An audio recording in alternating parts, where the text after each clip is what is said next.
She hadn't eaten in 2 days. The gnawing emptiness in her stomach matched only by the emptiness of the small, cold room she called home. The streets were merciless, and the relentless drizzle of winter made her bones ache as if each drop of rain carried the memory of every hardship she'd ever endured. Clutching her only possession, a delicate locket containing a faded photograph of her late mother, she considered her options. Hunger made her desperate.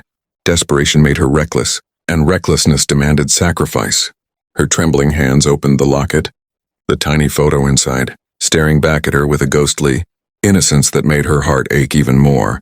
She whispered apologies to the memory of her mother, then placed the locket on the edge of a weathered bench, her hands fumbling as she extracted the last few coins she'd scavenged that morning. The locket had to go. Survival had to come first. She didn't know who would buy it or why anyone would pay for such a personal relic. But she couldn't care. She needed food. As she stepped into the small, dim pawn shop on the corner, the bell above the door rang weakly, announcing her presence. The shop smelled of aged wood, ink and old money, a curious mixture that reminded her vaguely of stories her mother used to tell.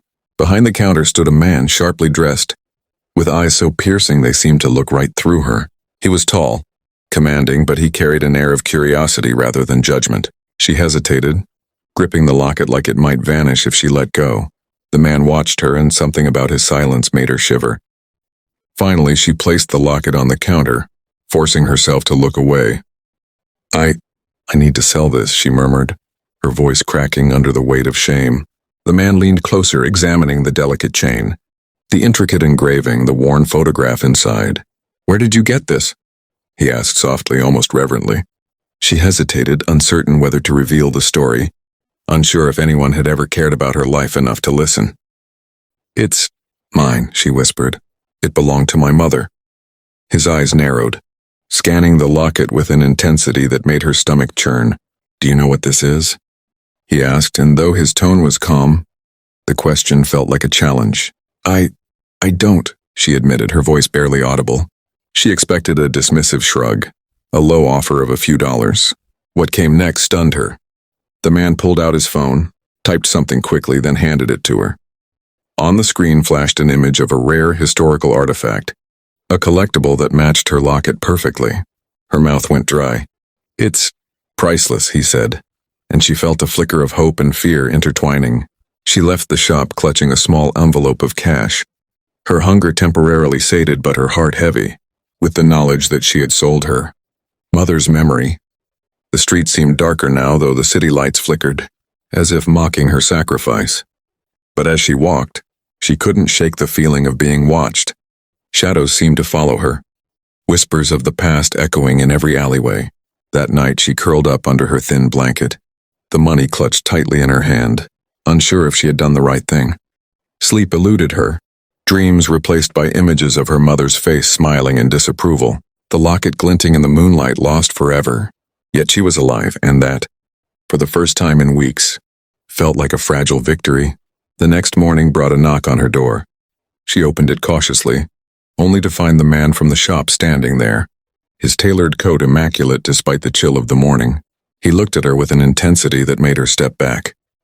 "I need you to come with me," he said, his voice calm but firm. "I need to show you something." She wanted to refuse, to retreat into the safety of anonymity, but something in his gaze made her comply. They drove in silence, the city's morning bustle passing unnoticed outside the sleek black car. Finally, they arrived at a massive, ornate building, the kind she had only ever seen in magazines or movies. The doors opened and she was led into a room filled with other rare artifacts, jewels and treasures beyond imagination. At the center of it all, on a pedestal, rested a collection of items almost identical to her locket, each with its own story of loss, sacrifice, and survival. The man turned to her. "This locket, it's part of a legacy," he said, "a family line that has safeguarded knowledge and treasures for centuries. That locket belonged to a collector of rare artifacts. Your mother must have been entrusted with it unknowingly. It's more than just a keepsake, it's a key to a historical mystery that many would kill for." Her hands shook as the words sank in. She had sold something she believed was just a memory, but in reality it held immense power in history. "You're safe," he continued. And because you acted out of honesty and need, not greed, I want to offer you a choice. Join me in protecting these treasures or return to your life knowing that someone else would exploit this." The proposition was surreal, and the weight of her decision pressed down like the heaviest stone. Hunger, poverty, and fear had dictated her past, but now opportunity dangled before her, glittering and dangerous. Over the following weeks, she learned the truth about the locket and the collection. Each item had a story, a secret of immense importance, and her mother's connection became clearer with every revelation. She was no longer just a girl selling her memories for food. She was a guardian, an unlikely heir to a legacy she had never known existed. The billionaire guided her through the world of wealth, influence, and historical intrigue, but also warned her that danger lurked at every corner. People wanted these treasures for themselves, willing to betray, steal, and even kill. She, trained in self-defense, historical research, and the nuances of artifact preservation, all while grappling with her own fears and insecurities. Each day brought new challenges, new mysteries to solve, and the realization that her life had been irrevocably changed the moment she stepped into that pawn shop. But one night, as she studied an ancient manuscript linked to her locket, she noticed a shadow moving across the room. Before she could react, the lights went out, and a voice whispered in her ear, "You shouldn't have taken what isn't yours." Panic surged, but she remembered the lessons taught by the billionaire. She lunged, grabbed a nearby candle holder, and the intruder staggered back, revealing themselves as a member of a rival collectors organization. The confrontation was tense, a dance of strategy and instinct. She managed to subdue the intruder long enough for the billionaire to arrive, their combined presence forcing the would-be thief to flee. That night, the girl realized that the stakes were higher than she ever imagined. Survival wasn't just about food anymore. It was about history, legacy, and protecting the truth at any cost. Weeks turned into months, and she adapted to her new life. She walked through mansions, archives, and hidden libraries, each day uncovering more about her mother, the locket, and the hidden treasures scattered across the world. The billionaire, once just a mysterious observer in her life, became a mentor, and gradually, she saw the glimmers of a personal bond forming. Trust, respect, and something deeper began to bloom, though both remained cautious, aware of the dangerous world surrounding them. Every day was a balancing act between survival, intrigue, and the fragile thread of human connection. And yet, in moments of quiet reflection, she would hold the empty space where her locket once rested and feel a mix of sorrow and pride. She had survived hunger, made impossible choices, and stepped into a world that seemed both terrifying and magnificent. One evening, as they returned from a clandestine meeting in a European city, the billionaire turned to her with an expression she hadn't seen before. Serious, yet soft. "You've changed everything," he said. "Not just for yourself, but for the world these treasures touch. I've seen the courage in you, the honesty, the intuition. You're extraordinary."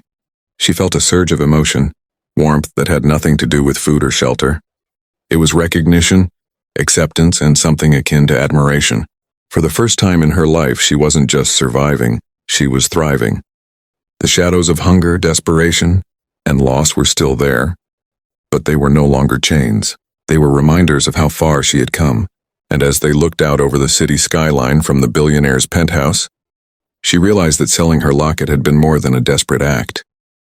It had been the catalyst for a life she had never dared to imagine. The story spread quietly among those in the know. A girl who had sold her most precious possession for food, only to step into a legacy that spanned centuries. But she didn't care about fame or wealth.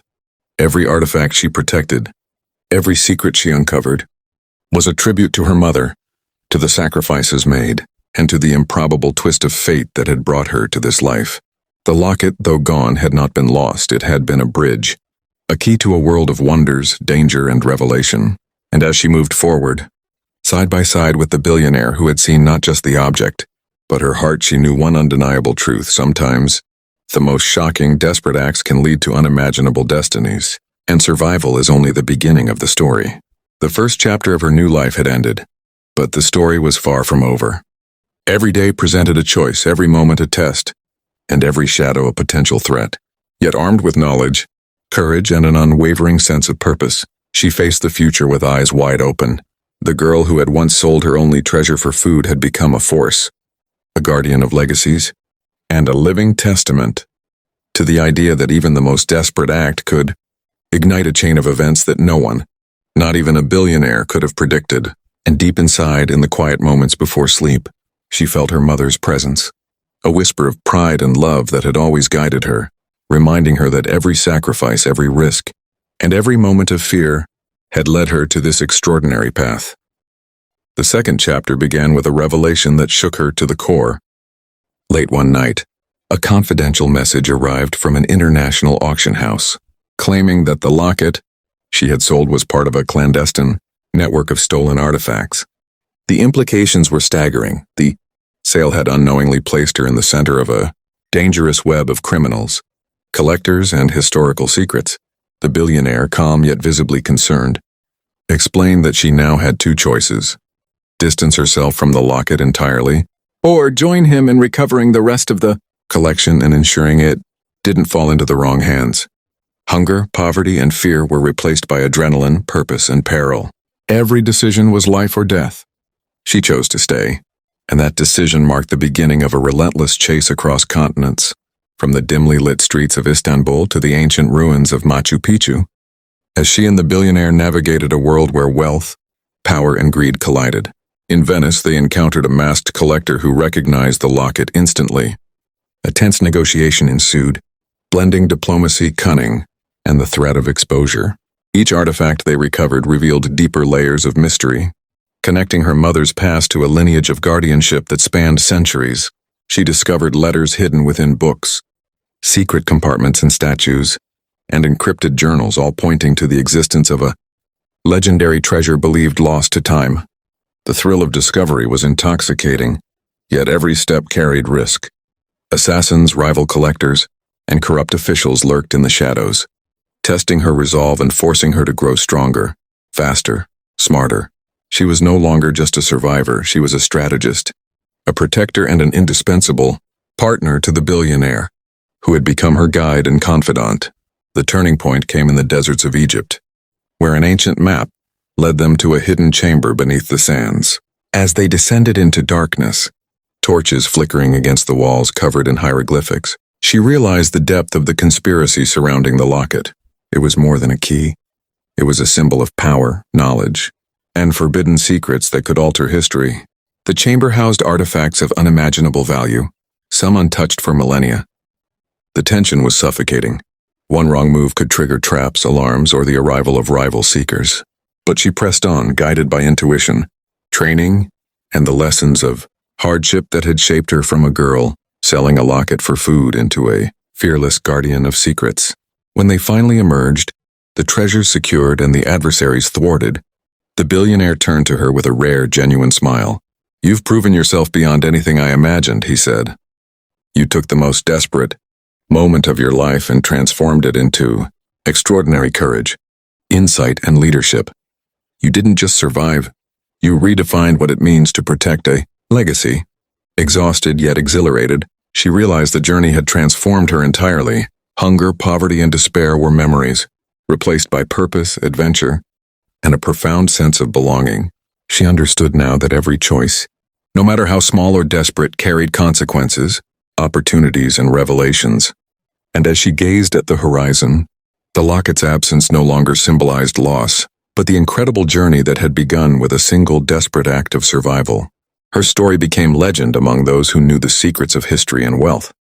A girl who had sold her only treasure for food became a woman who safeguarded legacies, outwitted thieves, and uncovered truths hidden for centuries.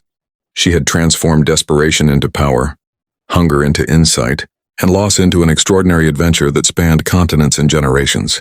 And through it all, she carried with her the memory of her mother, the lessons of the streets, and the unshakable knowledge that sometimes the most shocking acts of survival can lead to destinies beyond imagination. The girl who once trembled in hunger now stood fearless, ready to face every shadow, protect every secret, and embrace a future no one could have predicted, proving that even the smallest, most personal sacrifices can ignite the most incredible stories.